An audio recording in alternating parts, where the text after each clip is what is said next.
Welcome and thank you for listening to the OrkestCast, the podcast from the heart of the symphony orchestra. Today's guest comes straight from the heart of the symphony orchestra. In fact, he is the heartbeat of the orchestra, and he is the one who determines how fast or how slow that heart beats. That can only be Phion's chief conductor, Alexei Ogrintchouk. It is an honor and a pleasure to have him as a guest, and I'm happy to take a few minutes of his precious time for this episode. During the recording, we are in a very special place for the musicians, and from there, Alexei tells us about this house, his career as oboist and conductor, about his youth, and about the great teachers and conductors that influenced him. You will hear all this and much more about it in this episode of the OrkestCast.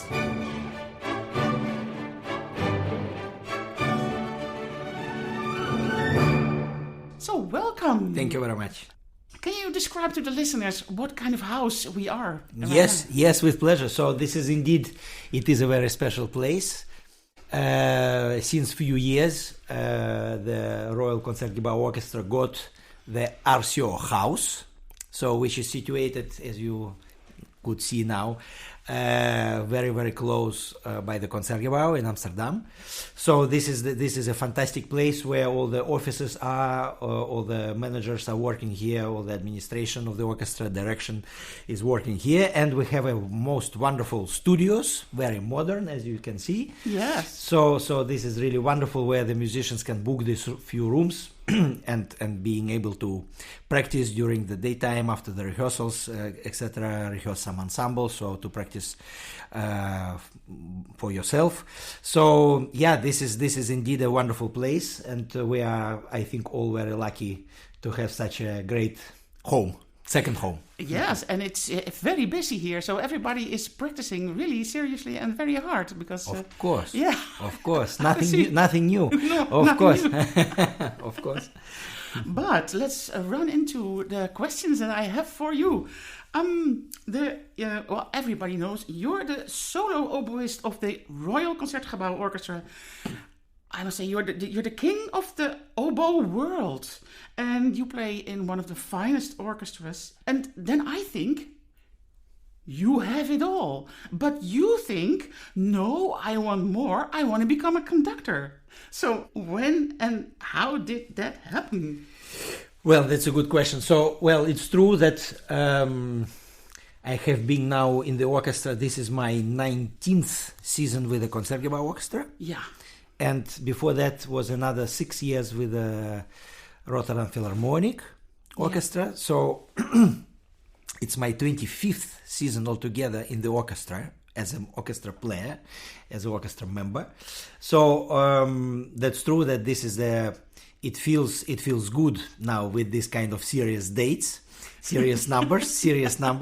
Yeah. And it's true that it has been a most incredible and valuable and artistically extremely rich experience altogether. And of course, it's not stopping and it's not ending yet. I am still a member of the orchestra, and I am very happy and proud always of my wonderful colleagues.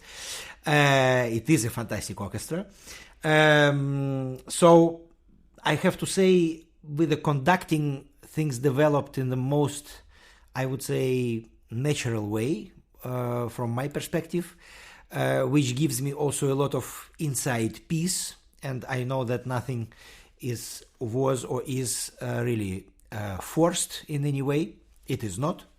So it's just, I think the role of the solo oboe in the orchestra, it is definitely is one of the very leading roles. Yeah. This is how I see it anyway, myself being a solo oboist in the orchestra. Of course, everybody is very important, and in order to make the big machine work, of course, every screw is important. Of course, we know that. But the solo oboe is like the concertmaster position. You said it. I also feel it this way, a little bit. So I share this generally this point of view. So I think it was also natural, and I like to lead, and I think it's something relatively natural for me, so there is nothing forced about this part. And at certain point, I think quite a few years ago, I just woke up and I felt a very strong kind of internal drive when you feel something sitting inside, and this something should be able to go out. So and it turned out that it should go out in the form of being in front of the orchestra and eventually taking the baton, and to be able to, from one side, which is most important, I think, is to develop myself. This is the very, very important part for me. Because, of course, now after so many years in the orchestra, I would dare to say that I played already many cycles. Basically, I would say maybe the main, definitely the big main core symphonic repertoire. It's all the music which is already passed from inside. It's already inside of me. So, and I had a chance, of course, and still have, to see the greatest conductors in front of me on a weekly basis. That's exactly what I wanted to ask. And the conductors and the soloists. So, of course, this is the great privilege to be a part of such orchestra in this sense. And so the conducting came first, I think. Already many years ago, I started to perform some Baroque concertos for oboe without conductor. So I was leading, so I did the work of as the conductor would do the work with the orchestra or ensemble behind me, and then I would have to turn and play my solo part. So it was a double work, double joy, double stress, double everything. Was that also with the CD recording you made? Because yes, that was also the CD recording with Bach, for example, Bach concertos, which I recorded when I was 30. So that was also an important step personally in my professional life to do an important CD with the Bach concertos. Bach is untouchable, and we have quite few oboe concertos by him. So it was a important personal step to do, and that was with the Swedish Chamber Orchestra. So that was exactly the example of the project where I had to conduct, to prepare, to work, to lead the orchestra, and then to play as a soloist, which was very, very challenging.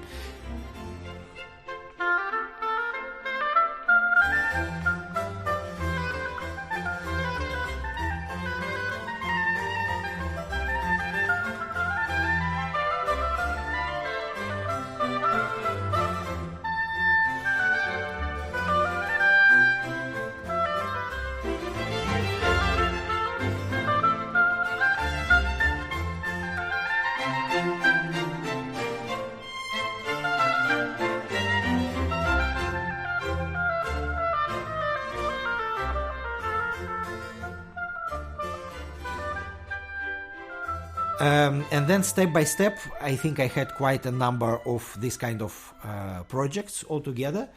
So it went in this way until the moment when, as I described, you just feel that you would like to be in touch with the full score properly without holding the instrument in the hand. And that's exactly, that's the difference. It's a big difference. Big difference that you make when you start conducting. You leave the instrument behind, and then you just conduct. Absolutely. Because, as I say, with all the experience in the orchestra on the extremely high level, as I said, with the only most wonderful conductors in front, which has been already for years a kind of permanent visual masterclass for me, which of course was fantastic. From other side, of course, we also know that only visual masterclass cannot replace the practice. So it is very important to do things also yourself and to be in charge yourself and to conduct yourself, not only to watch. But to be a conductor, some people have to study for 6 years in the conservatory to give the right beat and do all kinds of complicated things. And you didn't.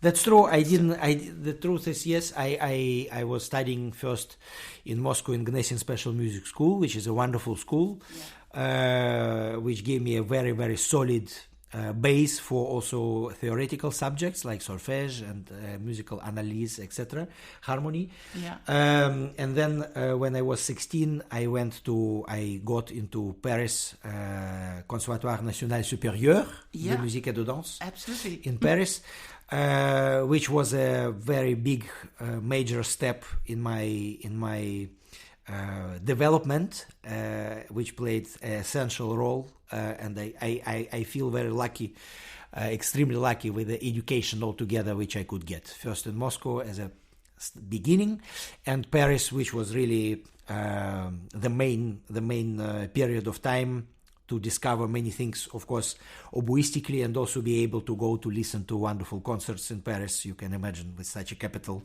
absolutely, the cultural life is extremely rich. So it was probably most important period for me. Okay, you're going too fast because these questions are... Yes. Okay. But no, I want to go back to the conductors that you saw in the last 25 years. Yeah. You had the greatest conductors. Which one influenced you the most? Well, there are few, definitely. I mean, that's true that somehow also already for a number of years that I started to be interested at first place with the conducting, so back quite a few years back. I started also while playing in the orchestra myself to observe how one uses the time and how one is influencing, inspiring the orchestra, sharing the musical thoughts, bringing people together. Yeah, the way you have to go with the orchestra musicians. Exactly. Yeah. Exactly. And that was, of course, very, very interesting and important also to see and to observe for quite few years altogether. Now, so I am used to somehow always to see the positive things in conductors, generally speaking. So in this sense, I could mention a long list of conductors with who I thought that they did a wonderful work with the orchestra or a great performance as a final result, etc. But indeed, there were few which marked really a lot for different reasons. Well, first of all, I started in the Rotterdam Philharmonic while Valery Gergiev was a chief conductor there. Yeah. And I have to say, for me, Valery is a great, unique artist. Absolutely, yeah. I played, in my early years, I played with Valery Gergiev also. And I find it amazing what he does. Cracking open a new partiture and then strange hands like this. Yes, but sometimes people are asking, is it easy, or how easy or difficult it is to play under his leadership? And I think from the moment one understands how he functions on stage, I think it's actually very easy. Yeah. To play with him, and all his musical intentions are very clear. Are very clear, yeah. So I think he is really he has some unique artistic qualities. He is able, for example, to explain the conception of the piece using very, very few, very concrete elements, and certainly it's from the moment that he knows the orchestra well. And he trusts the orchestra and the orchestra trusts him.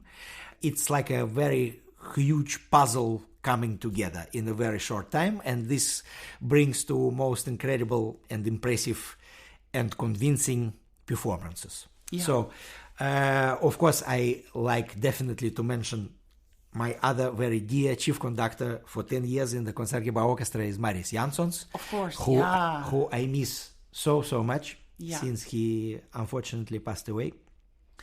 Marius was also unique, very different from some others, but he was like a father to our orchestra. I see. It was an incredible balance of wonderful, very complete musician with a very good taste and incredible, very serious, very detailed preparation before each rehearsal for each different program, with a wonderful, most wonderful human being, which is quite exceptional, I think. Yeah. So Maris definitely marked me a lot, and I am very thankful also for him for very important and valuable advices and support he gave me as a conductor when I started. Yes, so you asked him questions for how to manage this, how to do that, and we had a wonderful professional exchanges about and talks about conducting generally, and sometimes some more concrete things. But he was very supportive, and I will always be very thankful for him, for that. So that were the two most important influences. Well, that was two chief conductors with who I with one 6 years in Rotterdam and with another 10 years in Concertgebouw. But of course also there were some guest conductors and the wonderful personalities who have been coming very often to Concertgebouw Orchestra. For example, Nicolaus Harnoncourt, who also influenced me a lot with his incredible knowledge and energy. Always, of course, I was also, as a student, being in Paris, being very young, I was growing with his recordings, and I was in the hall when the Concertgebouw Orchestra performed Schubert cycle with him, for example, in Théâtre du Châtelet when I was 16 or 17 years old, when I couldn't even dream yet to be a part of this orchestra one day. So that was a big impression, of course, and then later a number of most memorable concerts happened with him with Concertgebouw Orchestra. Yeah. And I was extremely impressed by Kurt Masur with a Schubert Great Symphony. It was a at a very old age. Yes, absolutely. These people were already 80 plus, and but with a kind of incredible wisdom and incredible willingness to share their knowledge with Masur. These rehearsals before Schubert Great were like one unstoppable, huge musical lesson, which that was my personal impression. So I was really early before the rehearsal on my chair, already being prepared, not to miss any, to have a full concentration on, not to miss any detail, because that was extremely special. Bernard Haitink, of course. Most memorable Mahlers with the Cash Matinees and also some concerts in the season, of course.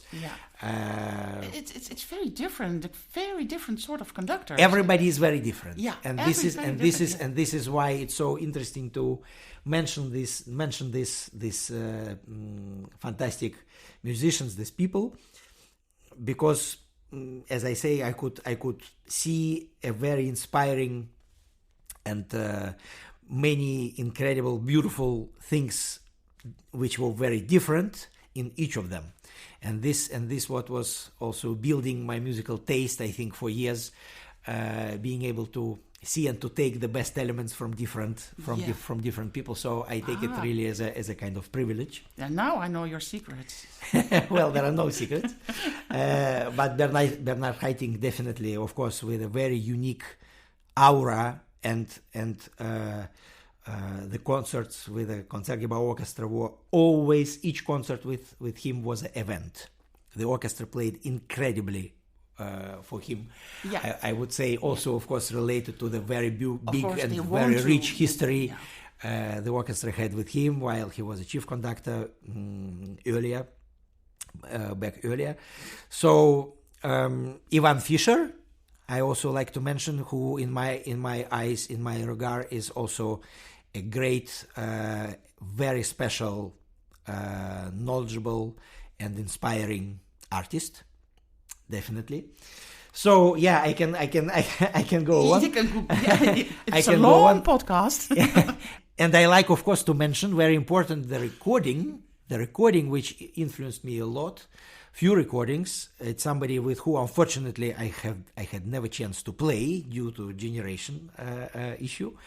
But one conductor who I think influenced, I suppose, also a number of people around the world is Carlos Kleiber, of course. Oh, yeah.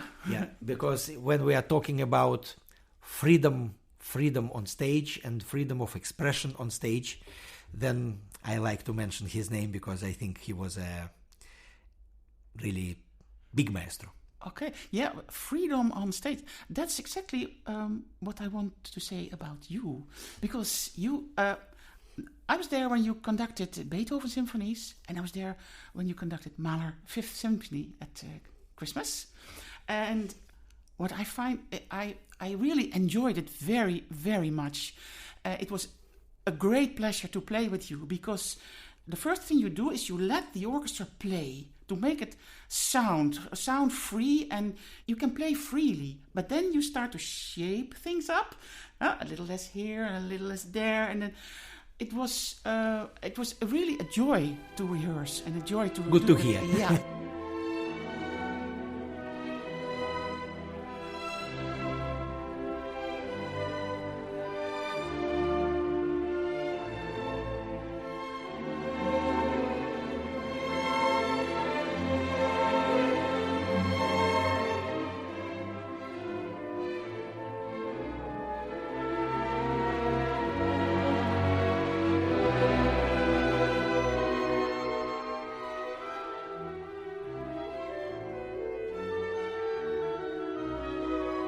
The future of orchestras is more or less, well, there are a lot of cuts in the finances. And what is the future for the symphony orchestras? Do you have worries about this? Or, what challenges lie ahead of us? Yes, this is a difficult question. Yeah. It's a difficult, complex question. And, well, I think when people start discussions, what should be done for classical music, or how to make things better, etc. I think any publicity for classical music is a good publicity. Okay. So if we think and if we imagine for a second what the world would be without classical music. Well, yeah, we can let the silence talk. Yes, exactly. This is right. So. Of course, it's a most abstract art. We cannot touch, we cannot smell, but we can feel a lot, and that's why I think for the public, for people to go to listen to the live concerts in the concert hall, and sitting next to each other, breathing together, experiencing what they discover, one or other piece with one or other orchestra, with one or other conductor in front, would never replace any recording sitting at home in the most comfortable couch with a high-tech, most fantastic stereo system,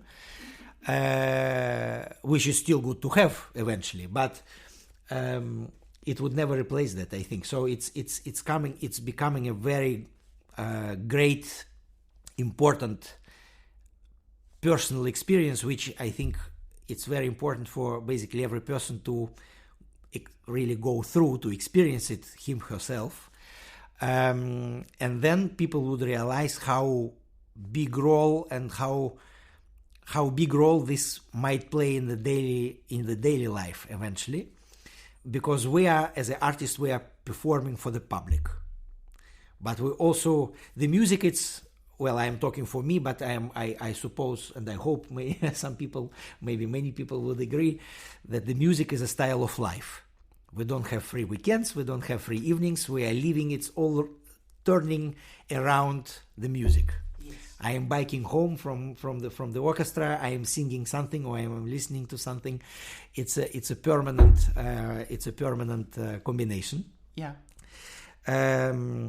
And I think it's so important that people realize that, and from the moment more people will realize that, then we would have more chance that the concert halls will stay full. And of course, it will be a challenge for every orchestra to be creative with the programming, to be able to include different things in the programming, to have diversity, of course, but also in same time, it's always wonderful to have a special projects, but I think it's very important not to forget what is the core repertoire for the symphony orchestra. Thank you, Alexei. And in this sense, and in exactly, and in this sense, I am so happy, so excited, and so happy to become a chief conductor of Phion now, of this wonderful orchestra here in the Netherlands, in the east part. To feel also legitimate now as a chief conductor, to be able to work with the orchestra really more in depth and to go more for the sound. So we have a Brahms Fourth Symphony coming soon.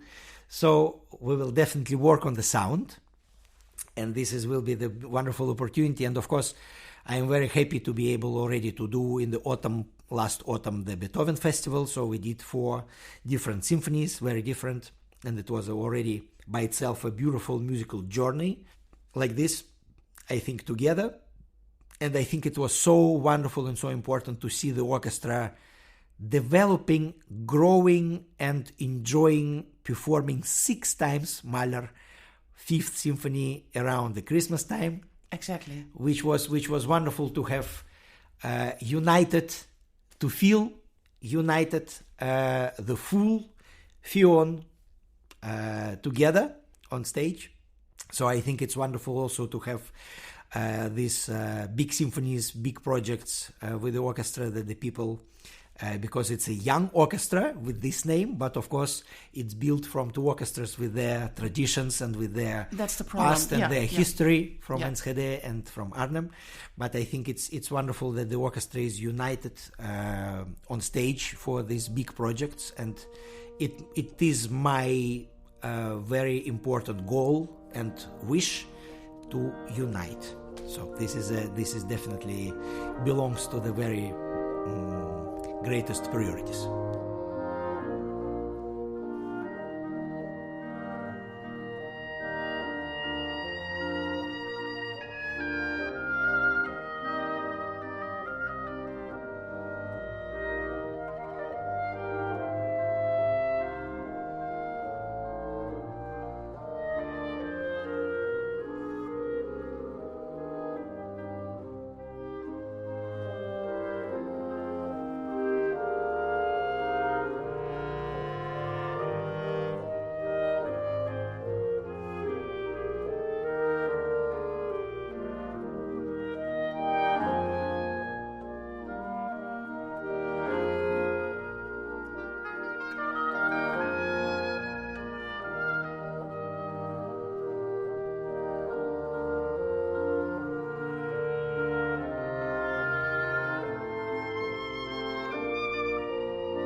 Do you remember when you heard or saw the hobobo for the very first time in your life?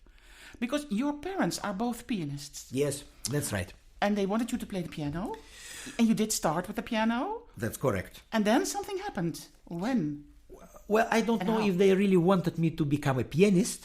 I think being born with the music all around, with both parents being professional musicians, left in the way no choice than to start some music at certain point.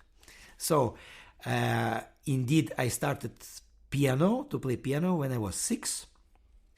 And then I think my parents, being a very highly professional from one side, but also very normal, attentive people, they had to, I suppose, to observe how things how things were developing.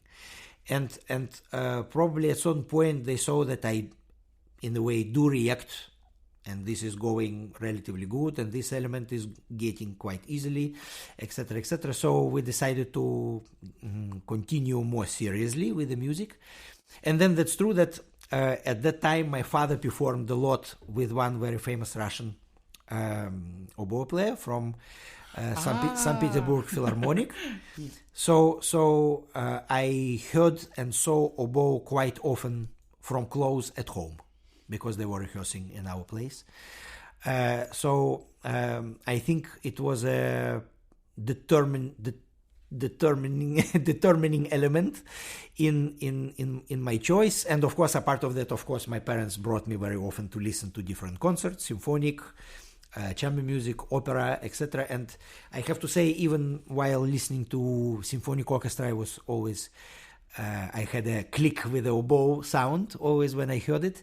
So I would say, really, we can say I really fell in love with oboe. So it's not the case that if your father would be connected to the clarinet player of the orchestra, and then the clarinet player rehearsed at your home, that you play the clarinet.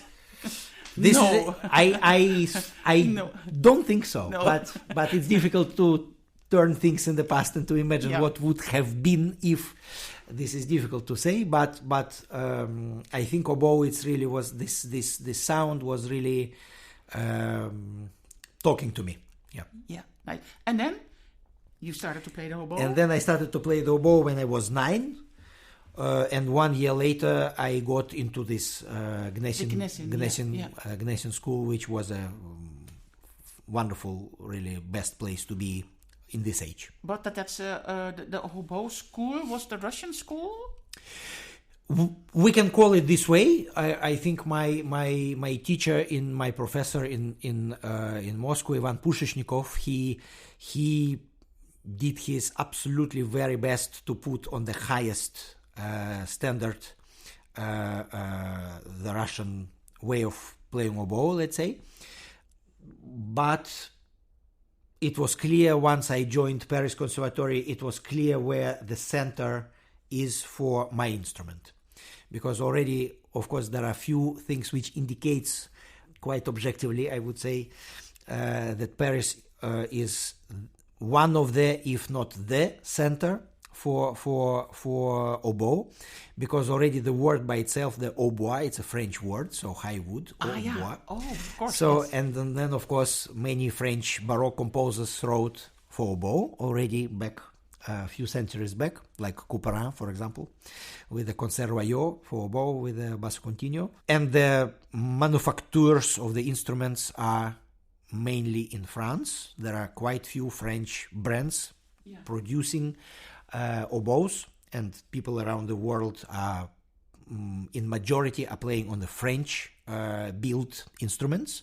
There are also wonderful German brands now and some others, etc., Italian, etc. But the French building of the oboes is already going for many years, for many decades. So it's also something very traditional. And on top, of course, the wood from which we are making our reeds is growing in the very specific few places in the south, some parts of south of France. I see. So we can say that all these elements quite clearly indicates that France, and Paris in this case, is a very important place for oboe generally.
So at the age of 16, you left home. Yeah. And you went to Paris. Yeah. That was all alone. All alone. Ah. Yeah. That was challenging. Challenging, of yes, course. Very much. Yes. Very much so. Yeah, without speaking any French, I spoke a little bit English. Now my French is very reasonable, I would say. Yes, I can. Probably better than English, I don't know. At least as good. So Somebody taking care of you? Were you in a house with? No, it was especially first year was quite challenging. I was in the what they called internat for the minors, because I was which is situated in the building of the Paris Conservatory, so I didn't have a need to travel to go to the conservatory. I was already living in one of the buildings on the territory of the conservatory, so that was of course very practical. But indeed there were many new difficulties. Yeah. When you suddenly by 16 going to another completely different place than you are used to be before, and certainly very practical questions could occupy the mind. Yeah. For example, will I eat something warm for lunch? Yeah. I mean, these kind of questions I never had to ask, living with my parents, of course. No, but you had to prepare your own food, or was it? I had to find my way. Yes, I had to. I had to find a way, and because I once talked to Mathieu van Belle. Yeah. And as a young boy, he went to England, and there was some sort of internat school, but they took care of everything. And he said, well, I enjoyed it very much. Of course, I miss my parents a little bit, but I made new friends. I played chamber music all night, and I practiced. And so for you, it was different. It was the most important years for me. This year we're building, especially in this age, it was really building myself as a musician, as a human being from the age of 16. Of course, so I consider my Paris years really essential in my life, very important, which played a very, very important role. But especially first year, it was relatively hard, and then of course step by step I also made friends, and I had to follow. I started to speak the language, and then I had to follow all the subjects in the conservatory with a big focus, of course, on the oboe. So it was artistically, professionally very rich, full, busy period. Yeah. Which, of course, many opportunities, as I said, with such a wonderful cultural life in Paris. So with opportunities to go to listen live to the best orchestras, to the best soloists, etc. So that was, from this age, it was, I think, also very important and played a very important role for me. And your teacher, one of your teachers was Maurice Berg? Maurice Berg changed my life. Yeah, but he was also conducting.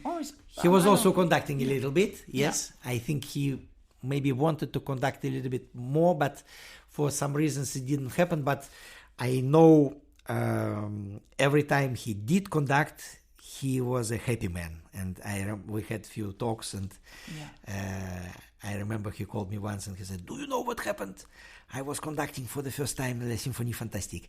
And I mean, for many French, not only French, but for many French musicians, Symphonie Fantastique, objectively, is a very, very important piece. Yeah. So he certainly also played it, being a very young solo oboe in Orchestre de Paris in his time, first with Charles Munch, later with Daniel Barenboim. So he knew this piece, and I think it was a very, very big impact on him the moment he finally could conduct it, which now I completely understand the feeling after conducting Mahler 5, for example, or some other symphonies which are already done. As a conductor, I understand and I feel exactly in the same line, I suppose, with what Maurice meant. Yeah. But you say Maurice changed your life. How did he change your life? Yes, Maurice Berg changed my life. He came to... It's a nice story. Okay, wonderful. No, let's hear it. He came to Moscow, to Tchaikovsky Conservatory with his wind ensemble to play concerts, and each of them, the members of the ensemble, gave a masterclass in the Tchaikovsky Conservatory. It happened in 1992. I was 13 years old, and by a incredible chain of coincidences, I heard about this masterclass. Completely coincidence. Somebody called very late in the evening to say, to my parents, you have to bring your son tomorrow at 10 in the morning. The great Maurice Berg is coming with a masterclass. And in this moment, being 13 years old, I had no idea who is Maurice Berg. And then my parents, luckily, followed the precious advice of the person who called late at night the day before. And I went to this masterclass. And what I saw and what I heard brought me to another planet. Okay. What planet? The planet related to the essential element for any wind player and specifically for oboe, which is a breathing. Okay. So it was a 4 hours lecture basically about how to breathe with some very concrete examples, which all the people I think who were in this room at the moment during this masterclass, which was completely packed, I remember very well. They were all standing with very open eyes because nobody heard or saw anything like that before ever, I think. So that was a really huge impact. And then I was so impressed that the next day, when it was the second day of the masterclass, I told my parents, today I don't go to school, I go back to this masterclass. Really? Because I was I thought it was so amazing. That's against the rules. This is a little bit against the rules, but there are rules and there are exceptions. Of course. We know that. So luckily. So I went to this class, and by another very special chain of coincidence, which I will now pass the details, but it was not planned at all. It was really complete coincidence, but it happened. I had a chance to play for Maurice Berg. Such a little boy, 13 years old. Yes, I think he was just curious to listen because I was by far the youngest in this room. Yeah. So outside of the official masterclass time, he told me, I will come back. I'm really curious. I would like to listen to you because I see you sitting here already for 2 days with a very serious... eyes like this. With the eyes wide open, and with a very serious look. So I would really like to listen to you. And that was the most memorable lesson. Then we stayed in touch by sending basically Christmas cards for a couple of years. And then he wrote a letter to my parents, and he asked that we send him some recording of mine. That was when I was 15, so that was 2 years later. So we sent the recording. I had a recording by that time of some Baroque concertos, Vivaldi, Albinoni, something like that. And then he wrote a very big letter to my parents. And he wrote that he heard the recording and he thinks that after listening to this recording that I should come to Paris to try to pass the entrance exams to the conservatory. To try, because the competition was very high. It's always very, very few places, and it's a very high competition to get into conservatory, because the level of oboe class is really very high, and it's still very high there. So yeah, I went, and it worked. It happened, and it was a big life change. Wow, that's a wonderful story. Mm-hmm.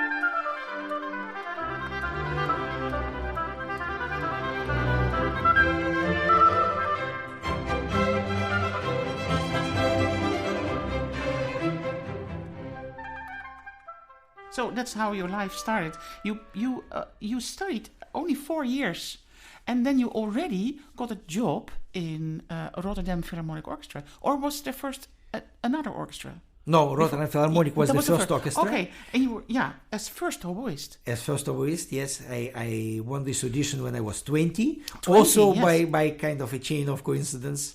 because via I heard that there is a position open, and apparently the orchestra could not find a solo-oboist for already quite a while before. So I thought, yeah, it's maybe a good opportunity. It's a wonderful orchestra with a very, very good reputation. Yeah. Well, you had the chance to meet Valery Gergiev. That was the first time actually we met. It was during the audition. Valery Gergiev did not know me at all before, I think. But that was when I heard that I won this audition and I got this position being 20 years old. And it was actually a couple of months before I graduated from Paris Conservatory, so I was still a student.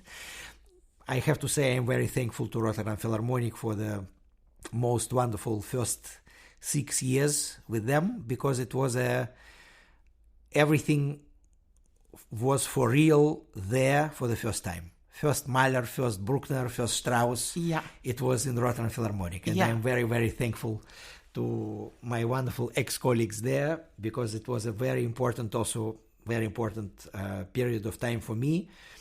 And then, of course, when the place was got free, when the vacancy came in the Royal Concertgebouw Orchestra, of course, I could not resist not to try to play, because of course, these places were occupied by my predecessors.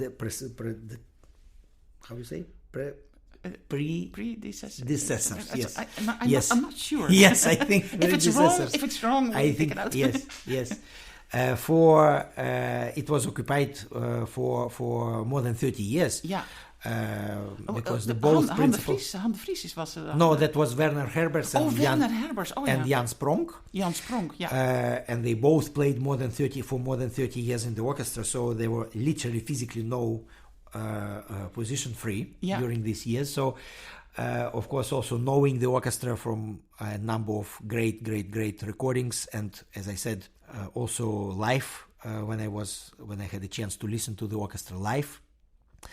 I decided to try to pass this audition, and I am very happy to be a part of this fantastic orchestra for now. It's a wonderful orchestra. Yeah. 19 years. Yeah. 19th year now. And so you won't stop playing hobo for if you can conduct in some wonderful orchestra somewhere else in the world? Let's see. I am living day by day, and what I am enjoying right now very much is the combination, because this combination makes me feel artistically full and rich artistically. I think I see it also as something quite complementary, because I would dare to say after so many years inside of the orchestra, there are very clear ideas about functioning of the orchestra from inside, how it is going. I think I am quite aware of that, and it helps a lot when I have to be in front of the orchestra, I think. In the other way around, when I conduct and I am in touch with the full score, I discover some things which sometimes we are not aware because we are busy with playing our own part. So I am enjoying this change of activities, also teaching. So these three specters gives a good feeling for now, but it's true. The conducting, I give a lot of attention now for conducting, and it's developing, and I am very happy to have this chance to grow in this direction as much as possible.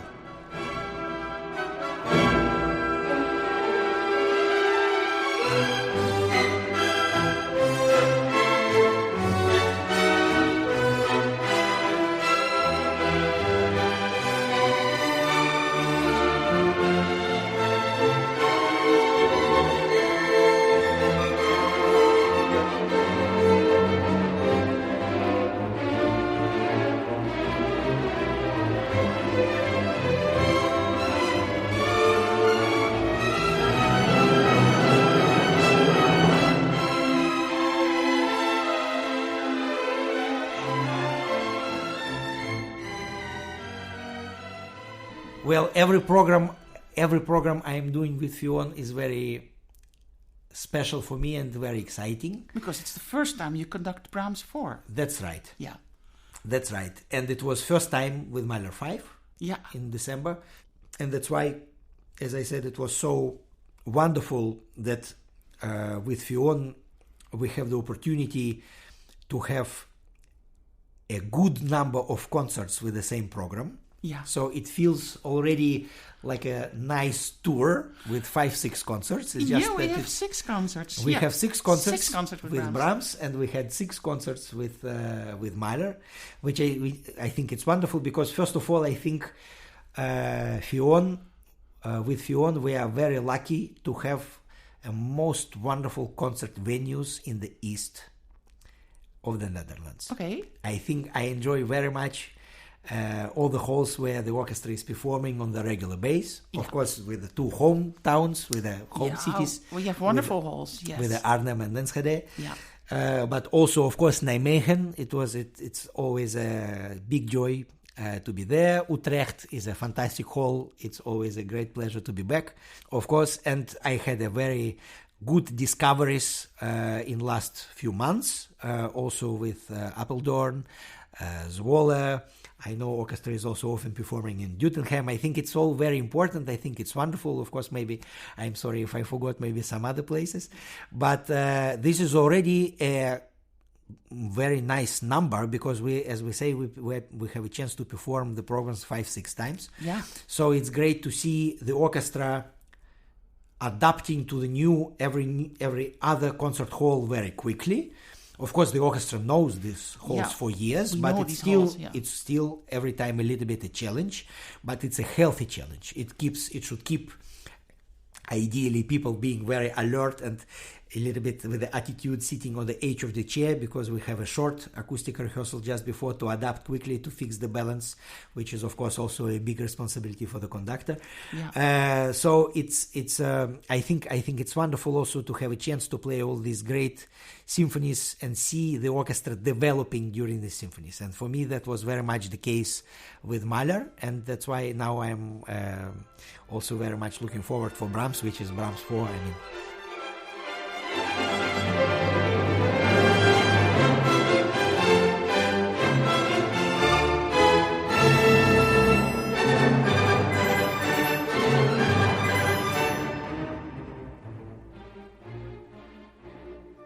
The question I always ask in the podcast is which music is close to your heart? Well, I don't want to answer with a sort of cliche, and I would not be taken unserious, but I truly think that the very best piece is the one which one is performing right now. But saying that, of course, then I know that in the short time, and already now, but in short time from close, and now during the preparation period, my very favorite piece is Brahms Symphony No. 4. Okay. And before that, when I'm going to conduct very soon in Croatia, it will be Schumann 3. Okay. For example. You're going to conduct in Croatia? Yeah. And when I conducted in January the Svizzera Italiana Orchestra in Lugano, in Switzerland, it was Beethoven 2nd Symphony. So it's the one which is right there on my in front of my eyes. And I think it's really important to love the piece you are performing at the moment. I think it's really important. It's a very nice answer, but I was expecting maybe some surprises because sometimes somebody says, "Well, I used to have all the records of AC/DC, Led Zeppelin, or something else." Yes. So are there some surprises I am hidden afraid. Under the surface? Well, there are. I suppose there are. If we go further, there will be quite some surprises hidden, as we say.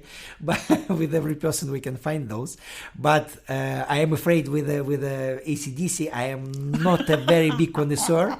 With all the big respect, but I think I am not proud, not knowing so well this type of music yet, I would dare to say. But some good jazz, yes. If you want to take me out of the classical music world a little bit, I would mention Chad Baker and this type of jazz. Yeah. Ah, wow, that's nice. You also made a lot of beautiful recordings. I listened to almost all of them. They are on Spotify. Everything is on Spotify. Okay, then I had think everything is on Spotify. Yeah. And you recorded with your father. I recorded few CDs with my father. Yeah. We recorded more than 20 years ago in the very beginning of the year 2000. We recorded the Schumann CD with all Schumann works, original and arranged for oboe.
We recorded also together the 20th century recital with the pieces by Britten, Hindemith, Dorati, Ben Chaim,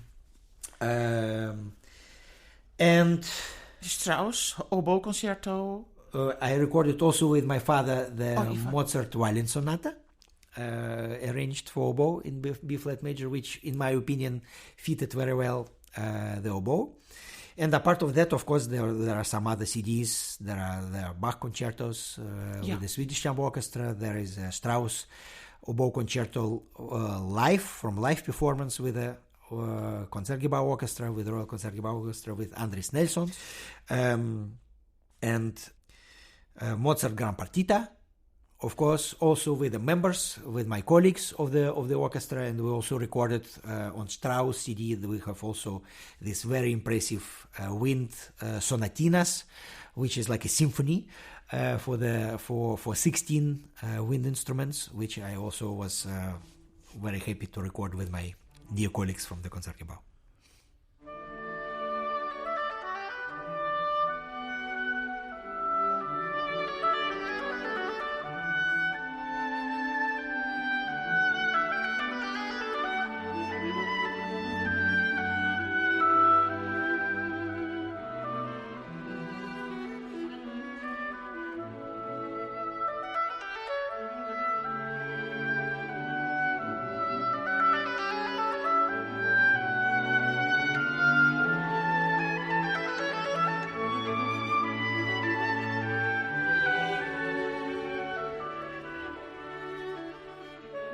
Nice.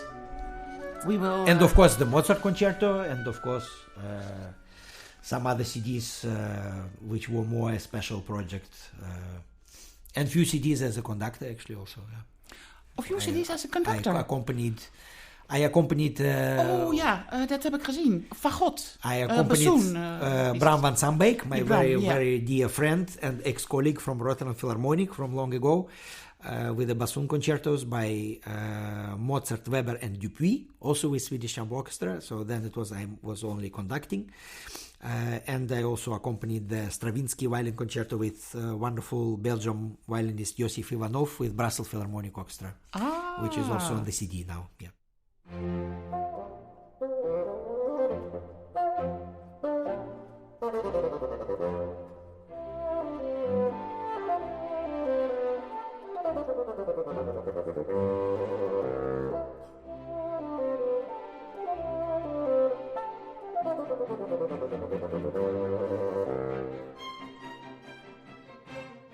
Well, we are on the end of the show. Good. So I would say thank you very, very much for your time. It's a pleasure. It was a joy talking with you. Thank you. And so thank you very much. Thank you. In this episode of the podcast series The OrkestCast, Marian van den Berg spoke with Alexei Ogrintchouk. If you would like to respond to this podcast, please send a message to vanmarian@gmail.com. Presentation and technology, Marian van den Berg.